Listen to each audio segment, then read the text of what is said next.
Hay dolores que no hacen ruido. Hay heridas que no sangran por fuera, pero por dentro te dejan sin aire. Hay lágrimas que nadie ve porque aprendiste a llorarlas para adentro. Y yo no sé quién está escuchando esta palabra hoy, pero sí sé algo. Hay gente que se acostumbró a funcionar rota. Gente que sonríe, trabaja, sirve, cocina, maneja, paga cuentas, responde mensajes, va a la iglesia, levanta las manos, dice amén, dice gloria a Dios. Pero cuando llega la noche, cuando se apaga el ruido, cuando la casa queda en silencio, cuando nadie pregunta cómo estás de verdad, hay una parte del alma que sigue llorando. Y esa es la parte que Dios quiere tocar hoy. No la parte religiosa, no la parte que sabe versículos de memoria, no la parte que aprendió a disimular, no la parte que posa para la foto. Dios quiere sanar esa zona del corazón donde todavía te duele lo que no pudiste contarle a nadie. Esa habitación cerrada del alma, ese rincón donde guardaste lo que te humilló, lo que te quebró, lo que te decepcionó, lo que te abandonó, lo que te traicionó, lo que te robó la paz. Porque a veces el problema no es que uno dejó de amar a Dios. A veces el problema es que uno está cansado de esperar, cansado de ser fuerte, cansado de decir estoy bien cuando por dentro se está desmoronando. Y déjame decirte algo desde el primer minuto, no eres menos espiritual por sentirte así. No eres un fracaso porque todavía haya una parte de ti que sigue llorando. No eres débil porque te quiebres a solas. No eres menos creyente porque haya noches en las que no sabes ni cómo orar. Eres humano, eres polvo y aliento. Eres barro con eternidad. Eres un hijo, una hija de Dios y el Padre no se escandaliza por tus lágrimas secretas. Nosotros sí, la religión sí, la gente sí, la cultura sí, la apariencia sí, pero Dios no. El hombre suele premiar la compostura, pero Dios honra la verdad. El hombre aplaude la imagen, pero Dios mira el corazón. El hombre te pregunta cómo estás por cortesía. Dios te lo pregunta porque quiere entrar donde nadie más entra. Por eso me conmueve tanto el Salmo 56:8 cuando David le dice al Señor, mis huidas tú has contado, pon mis lágrimas en tu redoma, no están ellas en tu libro. Qué imagen tan extraordinaria. David no está hablando de un Dios indiferente, está hablando de un Dios que registra el dolor, un Dios que no dice ya se le va a pasar, un Dios que no minimiza, un Dios que no llama exageración a lo que te está partiendo el alma. Un Dios que cuenta tus huidas, que ve tus noches, que conoce tu insomnio, que sabe cuántas veces te encerraste para llorar sin que nadie te viera y que guarda tus lágrimas como si fueran sagradas. Eso significa que ninguna lágrima tuya cayó en el vacío. Nadie las habrá visto, nadie las habrá entendido, nadie habrá notado que estabas al borde, pero Dios sí. A veces la gente solo ve la versión editada de nuestra vida. Ven la foto, no la lucha. Ven el domingo, no el viernes por la noche. Ven el micrófono, no la crisis. Ven la sonrisa, no la presión. Ven el matrimonio sentado en la misma fila, pero no saben que hubo semanas enteras de distancia emocional.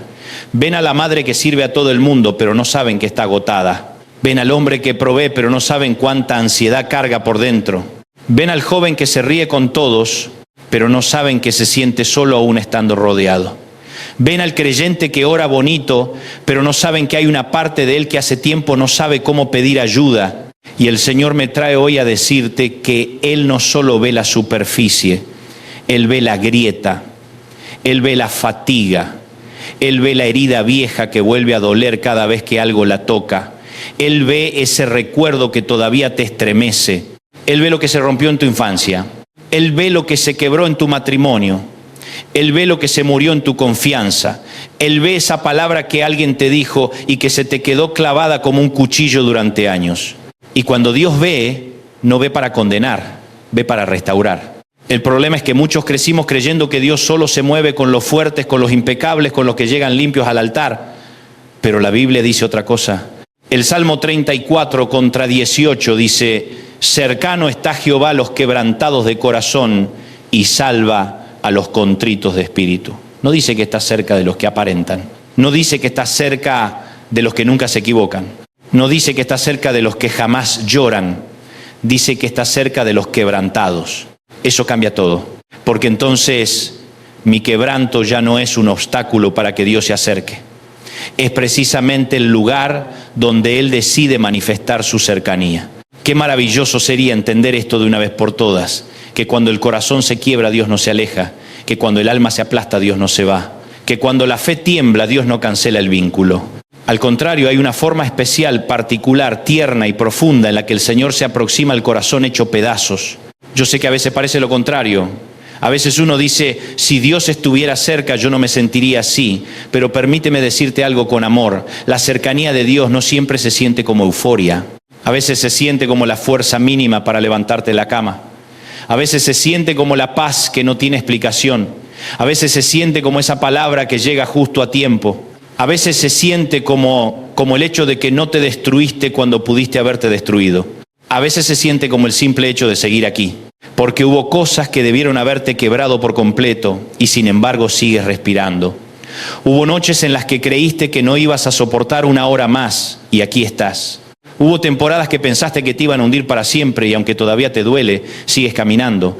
¿Sabes qué es eso? No es casualidad, es misericordia, es cercanía. Es el Dios que no te soltó mientras llorabas en silencio. Y cuando uno piensa en dolor silencioso es imposible no ir a Ana en 1 Samuel 1. La Escritura dice que ella estaba con amargura de alma, que oró a Jehová y lloró abundantemente. Luego dice algo tremendo, Ana hablaba en su corazón y solamente se movían sus labios y su voz no se oía. ¿Qué escena? Una mujer quebrada, una oración sin sonido, un dolor que ni siquiera puede organizarse en frases completas. Y sin embargo ese llanto sin volumen sacudió el cielo. Hay gente que cree que solo la oración ruidosa tiene peso. No. Hay oraciones que no salen por la boca pero arden en el pecho. Hay gemidos que no se oyen en la tierra pero resuenan delante de Dios. Hay labios que tiemblan sin voz y el cielo entiende cada sílaba que el dolor no pudo pronunciar. Ana no estaba haciendo teatro, estaba derramando el alma. Y eso es oración verdadera. No cuando uno encuentra las palabras más bonitas, sino cuando deja de editar el dolor delante de Dios. No cuando suena espiritual, sino cuando se vuelve honesto. No cuando impresiona a los hombres, sino cuando se vacía ante el Padre. Yo quiero hablarle a alguien que lleva demasiado tiempo orando con diplomacia, demasiado tiempo presentando un informe prolijo delante de Dios. Señor, ayúdame, bendíceme, acompáñame. Todo correcto, todo decente, todo medido. Pero por dentro lo que realmente querías decir era, Señor, estoy cansado, Señor, no entiendo, Señor, me duele, Señor, me siento solo, Señor, me da miedo, Señor, hay una parte de mí que se rompió y no sé cómo pegarla. Y no te animaste a decirlo porque pensaste que hablar así era falta de fe. No, mi querido, la falta de fe no es llorar delante de Dios. La falta de fe es dejar de ir a Él con tu verdad. Ana nos enseña que hay una manera santa de quebrarse, hay una manera sagrada de llorar, hay una manera bíblica de derramarse y cuando ella derrama su alma, Dios no la humilla, Dios la escucha. Escúchame bien, el cielo entiende el idioma de las lágrimas. Y si Ana representa el dolor silencioso de una mujer incomprendida, Lucas 8 nos muestra otro tipo de dolor, el dolor prolongado, desgastante, humillante, escondido. La Biblia habla de una mujer que padecía flujo de sangre hacía 12 años, no 12 días, no 12 semanas, 12 años. Dice la Escritura que había gastado en médicos todo cuanto tenía y por ninguno había podido ser curada. Eso quiere decir que era una herida que drenaba su cuerpo, sus recursos, su esperanza y su dignidad. Hay dolores que no te matan rápido, te desgastan lento. Hay batallas que no explotan de una vez, te consumen por años y mucha gente aquí sabe de qué estoy hablando. No estoy hablando solo de enfermedad física, estoy hablando del sangrado del alma. Estás perdiendo fuerza por dentro, te estás desangrando emocionalmente por una decepción que nunca cerró, por una relación tóxica, por una culpa que no te deja en paz, por un duelo mal procesado, por un abandono, por un trauma viejo, por una palabra de rechazo que todavía te gobierna. Y como esa mujer has ido de lugar en lugar tratando de curarte con lo que no puede sanarte, has gastado energía, tiempo, afecto, dinero, intentos, estrategias, escapes, pero la hemorragia interior sigue ahí. Y lo peor de esos dolores no es solo el dolor, es la vergüenza. Porque uno empieza a pensar, ¿y si nunca cambio? ¿Y si esto ya se quedó conmigo? ¿Y si así voy a vivir siempre? ¿Y si mi problema es demasiado largo, demasiado sucio, demasiado complejo, demasiado íntimo como para que Dios quiera tocarlo? Y ahí es donde esta historia se vuelve gloriosa, porque esa mujer se acerca por detrás, toca el borde del manto y al instante se detiene el flujo de su sangre. Jesús se detiene en medio de la multitud por el toque de una mujer que llevaba 12 años sufriendo en silencio. Eso me fascina del Señor. Que mientras todos se empujan, Él distingue la fe escondida. Mientras todos hacen ruido, Él percibe el toque desesperado. Mientras la multitud aprieta, Él discierne el corazón que clama. Y cuando la mujer temblando sale de su anonimato, Jesús no la expone para avergonzarla, la llama hija. No solo la sana, la dignifica, porque Cristo no quiere tratar solo el síntoma, quiere restaurarte la identidad. No solo quiere detener la hemorragia, quiere devolverte el nombre. Quiere sanar esa parte de ti que no solo está cansada, sino que se siente indigna, sucia, arruinada, descartada. Hija, tu fe te ha salvado, ve en paz. ¡Qué palabra! Ve en paz. Como diciendo, ya no tienes que vivir escondiéndote, ya no tienes que pedir perdón por existir, ya no tienes que caminar con esa vergüenza pegada al cuerpo, ya no tienes que definirte por tu herida, ya no eres la del problema, ya no eres el del fracaso, ya no eres la rota, ya no eres el que arruinó todo, eres hija, eres hijo. Y cuando Cristo habla identidad, el pasado pierde autoridad. Ahora bien, alguien podría pensar, qué lindo, pero yo llevo mucho tiempo así. Yo ya no estoy en el punto de Ana, yo ya estoy en el punto de Elías. Ya no estoy solamente triste, estoy agotado. Entonces vayamos a 1 Reyes 19. Elías acababa de vivir una de las victorias más grandes de su ministerio. Fuego del cielo, respuesta divina, un momento poderoso. Y sin embargo, después de eso, se metió en el desierto, se sentó debajo de un enebro y dijo, basta ya, oh Jehová, quítame la vida. ¿Qué contraste? El hombre del fuego ahora pide morirse, el profeta valiente ahora colapsa, el hombre que desafió a cientos ahora huye de una amenaza. Eso nos enseña algo incómodo pero necesario. Una gran unción no te quita la humanidad. Un gran momento espiritual no te inmuniza contra el agotamiento. Puedes amar a Dios y cansarte. Puedes tener fe y quebrarte. Puedes haber visto milagros y aún así sentirte al límite. Y me gusta cómo trata Dios a Elías. Porque Dios no llega con un sermón acusador. No le dice, ¿dónde está tu fe? ¿Cómo te atreves a hablar así después de lo que hice ayer? No. La primera respuesta de Dios al agotamiento de Elías no fue un regaño, fue descanso. Fue pan, fue agua, fue sueño otra vez. Luego más alimento, luego dirección, luego propósito renovado, luego revelación. No estás solo, he guardado 7000. Eso es precioso. Dios entiende que a veces el alma no puede oír un discurso hasta que el cuerpo haya descansado un poco. Que a veces la restauración empieza con dormir. Que a veces la gracia llega en forma de pan. Que a veces una persona no necesita primero una reprimenda, sino un respiro. Que a veces la espiritualidad madura no consiste en fingir que todo está bien, sino en reconocer que uno necesita ser sostenido. Déjame decirte una palabra pastoral aquí. Si estás agotado, no te condenes por necesitar descanso, ayuda sabia, comunidad o acompañamiento. Dios no compite con los medios de gracia que Él mismo puede usar. El Señor sigue sanando y muchas veces lo hace por su espíritu, por su palabra, por la oración, por una conversación sana, por una comunidad que abraza, por consejería sabia, por hábitos restaurados, por pausas que tu orgullo no quería admitir que necesitabas. Elías nos enseña que el cielo no desprecia al cansado. Y quizá hay gente escuchándome que ya se había acostumbrado a decir, no, si yo puedo, no, si yo aguanto, no, si yo sigo, no, si a mí no me pasa nada. Hasta que un día el alma les pasó factura. Y entonces se sintieron culpables porque pensaron que un creyente verdadero no debería llegar a ese punto. Pero mírame bien con el alma, no eres un mal creyente por estar cansado. Lo que sí sería peligroso es hacer de cuenta que no lo estás y seguir empujando el corazón como si fuera una máquina. No eres una máquina, eres un alma. Y hay partes del alma que no se reparan con prisa. Hay heridas que no se sanan con una frase suelta. Hay zonas de uno mismo que necesitan que Cristo no solo entre con poder, sino con delicadeza. Por eso Isaías 61 me parece tan glorioso. El Espíritu de Jehová, el Señor, está sobre mí. Me ha enviado a predicar buenas nuevas a los abatidos, a vendar a los quebrantados de corazón, a consolar a todos los enlutados, a ordenar que a los afligidos de Sión se les dé gloria en lugar de ceniza, óleo de gozo en lugar de luto, manto de alegría en lugar del espíritu angustiado. Mira la ternura del lenguaje: vendar, consolar, dar gloria en lugar de ceniza, óleo de gozo en lugar de luto, manto de alegría en lugar del espíritu angustiado.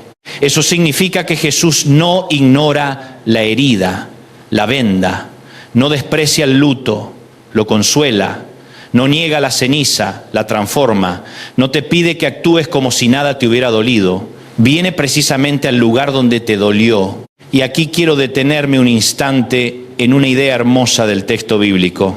En el Antiguo Testamento aparece la palabra hebrea Rafa, que habla de sanar, curar, restaurar, hasta con la idea de remendar lo dañado, como si Dios no solo cerrara un corte, sino que recompusiera una integridad perdida. Y en el Nuevo Testamento la palabra griega iomai apunta a una sanidad que no es mera medicina, sino intervención divina que alcanza cuerpo y alma. En otras palabras, cuando Dios sana, no está haciendo maquillaje espiritual, no está poniendo una manta bonita encima de algo podrido, no está decorando ruinas para que parezcan palacios. Dios restaura desde adentro, recompone, reordena, remienda, toca lo roto y vuelve a darle sentido. Eso me da esperanza, porque quiere decir que tu caso no está perdido. Lo que parece demasiado roto para los hombres no es demasiado roto para Dios. Lo que parece demasiado viejo no es demasiado viejo para Dios. Lo que parece demasiado enredado, demasiado repetido, demasiado desgastado, demasiado vergonzante, demasiado escondido, no está fuera del alcance del Señor. Pero hay algo importante que tenemos que entender. La sanidad de Dios no siempre es instantánea en todos los casos, ni se manifiesta siempre del mismo modo. A veces es de golpe, como la mujer del flujo. A veces es en proceso, como Elías en el desierto. A veces comienza con una palabra. A veces con una confrontación amorosa. A veces con una paz que va regresando poco a poco. A veces con la capacidad de hablar por fin de aquello que llevabas años callando. A veces con el valor para pedir ayuda. A veces con la fuerza para perdonar, a veces con el fin de la vergüenza, a veces con el milagro de volver a sentir esperanza. Por eso no midas la obra de Dios solo por el formato que imaginaste. Si hoy todavía no ves todo resuelto, no concluyas que Dios no está obrando. Tal vez ya empezó a sanar lo que tú todavía no sabes nombrar. Tal vez ya está tocando las raíces, aunque las ramas aún no lo reflejen. Tal vez hoy no te está dando una explosión de emoción, sino una reconstrucción profunda, y eso también es milagro. Lamentaciones 3 lo dice de forma conmovedora. Esto recapacitaré en mi corazón, por lo tanto esperaré. Por la misericordia de Jehová no hemos sido consumidos, porque nunca decayeron sus misericordias. Nuevas son cada mañana, grande es tu fidelidad. Bueno, es esperar en silencio la salvación de Jehová. Me impresiona que esta esperanza nace en medio del lamento, no fuera de él. No es un optimismo vacío, no es negación, no es autoengaño, es fe con lágrimas, es esperanza con cicatrices, es el alma diciendo me duele, pero recuerdo quién es Dios. No entiendo, pero no me olvido de su fidelidad. Estoy herido, pero no estoy abandonado. Y quizás eso es exactamente lo que alguien necesita hoy. No un grito histérico de motivación, sino una esperanza sólida, reverente, bíblica. La clase de esperanza que no niega la noche, pero anuncia que las misericordias son nuevas cada mañana. La clase de esperanza que no dice no pasa nada, sino Dios sigue siendo fiel en medio de esto. La clase de esperanza que no depende de que todo ya cambió afuera, sino de saber que el Señor no ha dejado de ser Dios. Ahora déjame hablarte de forma muy práctica. ¿Qué haces cuando descubres que hay una parte de ti que sigue llorando en silencio? Primero, deja de fingir fortaleza delante de Dios. La sanidad empieza donde termina la actuación. Mientras sigas presentando una versión editada de ti mismo, la parte real seguirá sin ser ministrada. No le hables a Dios desde el personaje, háblale desde la herida. Segundo, no confundas silencio con ausencia divina. El hecho de que no hayas oído respuesta inmediata no significa que el cielo esté indiferente. Ana parecía sola, pero Dios la estaba oyendo. Elías parecía olvidado, pero Dios lo estaba alimentando. La mujer del flujo parecía una más entre la multitud, pero Jesús la distinguió. El silencio no siempre es abandono, muchas veces es proceso. Tercero, lleva la herida a la luz correcta. No toda exposición sana, pero toda sanidad requiere verdad. Hay personas que cuentan su dolor para revivirlo una y otra vez. Eso no sana. Pero también hay quienes lo entierran tanto que se intoxican por dentro. Hay una luz que humilla y una luz que libera. Busca la luz de Dios, la luz de su palabra, la luz de la oración honesta, la luz de una comunidad segura, la luz de una conversación sabia donde puedas dejar de cargar solo. Cuarto, no hagas del dolor tu identidad. Te pasó, sí. Te marcó, sí. Te cambió, sí. Pero no te define para siempre. No eres tu trauma. No eres tu peor capítulo. No eres el abandono que sufriste. No eres la traición que te hicieron. No eres el error que cometiste. No eres el diagnóstico que recibiste. No eres el miedo que arrastras. Eres redimido, eres amado, eres visto, eres alcanzado por la gracia. Quinto, aprende a reconocer la sanidad pequeña. Porque a veces estamos esperando un terremoto y Dios empieza con un susurro. Estás esperando no volver a llorar nunca más. Y el milagro de hoy es que ya puedes llorar delante de Dios sin sentirte condenado. Estás esperando una transformación total de la noche a la mañana. Y el milagro de hoy es que por primera vez puedes nombrar lo que te duele. Estás esperando una explosión de gozo. Y el milagro de hoy es que no te rendiste. No desprecies los comienzos santos de la restauración. Sexto, no camines aislado. Elías necesitó saber que no estaba solo. Hay mucha gente que cree que la santidad consiste en sufrir en privado hasta desintegrarse. No. Hay batallas que se pelean a solas delante de Dios, sí, pero hay procesos que también necesitan hombros, cuerpo, familia espiritual, amigos maduros, gente que no te use, que no te manipule, que no te predique desde arriba, sino que te acompañe con gracia y verdad. Séptimo, recuerda quién es Cristo. No solo qué puede darte, quién es. Él es el que venda al quebrantado, Él es el que llama hija a la avergonzada, Él es el que oye la oración sin voz, Él es el que alimenta al exhausto, Él es el que guarda las lágrimas, Él es el que trae misericordias nuevas cada mañana, Él es el que no te pide que escondas tu ceniza para luego darte gloria. Él toma la ceniza y la cambia. Yo no sé cuál es tu herida exacta, no sé si viene de la infancia, de una traición, de la pérdida de alguien, de un ministerio que te decepcionó, de un padre ausente, de una madre dura, de un rechazo, de una vergüenza secreta, de un pecado que ya confesaste pero que todavía te avergüenza, de un duelo que no terminaste de procesar, de una temporada de oscuridad que no supiste explicar. No sé si sigues llorando por algo que te hicieron o por algo que tú mismo destruiste, pero sí sé esto. Cristo no ha perdido su poder para entrar en habitaciones cerradas del alma. No has llegado demasiado lejos. No te has roto demasiado. No has llorado en vano. No estás hablando solo. Y si hoy te sientes como Ana, derrama tu alma. Si te sientes como la mujer del flujo, toca por fe. Si te sientes como Elías, recibe pan, agua, descanso y vuelve a oír la voz. Si te sientes como David, recuerda que tus lágrimas están en su redoma. Si te sientes como Jerusalén en Lamentaciones, recuerda que nuevas son sus misericordias cada mañana. Si te sientes ceniza, Isaías 61 sigue en pie. Cristo todavía cambia ceniza por gloria, luto por gozo y angustia por un manto nuevo. Permíteme decirte algo más antes de cerrar. A veces Dios no solo sana para que dejes de sufrir, sana para que dejes de esconderte. Porque hay personas que aún después de años en la fe, siguen viviendo detrás de la herida, toman decisiones desde el miedo, aman desde la desconfianza, sirven desde la necesidad de aprobación, se aíslan por temor a que los vuelvan a lastimar, levantan murallas y luego llaman madurez a lo que en realidad es dolor no tratado. Pero el Señor no vino solo a hacerte funcional, vino a hacerte libre. Libre para amar sin que el pasado te gobierne. Libre para adorar sin que la vergüenza te ahogue. Libre para vivir sin arrastrar cadenas invisibles. Libre para mirar hacia adelante sin sentir que todo dentro de ti sigue sangrando. Libre para volver a reír sin culpa. Libre para descansar sin terror. Libre para decir, sí me dolió, sí me marcó, sí me quebró, pero no me va a gobernar para siempre porque el Hijo de Dios entró en ese lugar y puso su mano donde yo seguía llorando en silencio. Y quizás alguien diga, ¿cómo sé si Dios de verdad puedes sanar esa parte de mí, porque ya intentaste tantas cosas.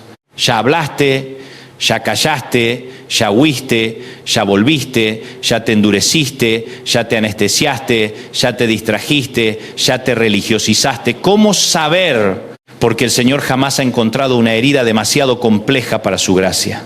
Y porque la cruz ya demostró hasta dónde está dispuesto a llegar por ti. No adoramos a un Dios lejano.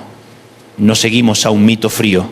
Seguimos al Cristo que lloró, al Cristo que cargó dolor, al Cristo que llevó quebranto, al Cristo que conoce el abandono, al Cristo que fue herido para que nuestras heridas no fueran eternas. Y si Él venció la muerte, también puede entrar en esa zona muerta de tu interior y volver a soplar vida. Así que hoy, antes de terminar, quiero hablarle directamente a esa parte de ti que sigue llorando en silencio. A ti que te cansaste de ser el fuerte de todos. A ti que llevas años sonriendo por educación y llorando por dentro. A ti que perdiste algo y nunca te diste permiso de hacer duelo. A ti que amas a Dios, pero te sientes agotado. A ti que te avergüenza seguir luchando con lo mismo. A ti que pensaste que ya deberías haberlo superado. A ti que te sientes solo en medio de mucha gente. A ti que pensaste que Dios se había olvidado de ese rincón de tu alma. Escúchame, el Señor no se olvidó. Hoy mismo puede comenzar algo santo. Hoy mismo puede tocar lo que llevabas años cubriendo. Hoy mismo puede devolverte ternura donde había dureza. Hoy mismo puede devolverte descanso donde había alarma. Hoy mismo puede poner palabras donde solo había nudo. Hoy mismo puede empezar a remendar, a restaurar, a Rafa, a sanar lo que para ti era demasiado delicado, demasiado roto, demasiado antiguo. No te pido que finjas que en 5 minutos todo cambió. Te pido algo más simple y más valiente. Ábrele la puerta a Cristo en esa parte de ti que nunca habías querido mostrarle con honestidad brutal. Dile, Señor, entra acá, entra este miedo, entra esta memoria, entra esta vergüenza, entra este duelo, entra esta rabia, entra este agotamiento, entra esta parte mía que sigue llorando en silencio. No la maquilles, sánala. Y yo creo con todo mi corazón que el Dios que contó tus huidas, el Dios que guardó tus lágrimas, el Dios que oyó a Ana, el Dios que detuvo la multitud por una mujer quebrada, el Dios que alimentó a Elías en el desierto, el Dios de misericordias nuevas, el Dios que cambia ceniza por gloria, ese mismo Dios ya está más cerca de lo que imaginas. Oremos. Señor, mira a cada persona que escuche esta palabra. Tú conoces la parte de ellos que todavía llora en silencio. Tú sabes dónde se quebraron, dónde se cansaron, dónde se endurecieron, dónde se escondieron. Hoy te pido que entres con tu ternura, con tu verdad y con tu poder. Venda al quebrantado, consuela al enlutado, fortalece al cansado. Devuelve esperanza al que se secó por dentro. Haz callar la vergüenza y levanta de nuevo al que pensó que ya no podía más. Que tus misericordias nuevas alcancen esta noche, esta mañana, este momento, y que donde hubo ceniza empiece a nacer gloria. En el nombre poderoso de Jesús. Amén. Y si esta palabra habló a tu corazón, suscríbete, comparte este mensaje y déjame un comentario de fe. Pero sobre todo, no te vayas igual. Hoy puede ser el comienzo de la sanidad de esa parte de ti que seguía llorando en silencio.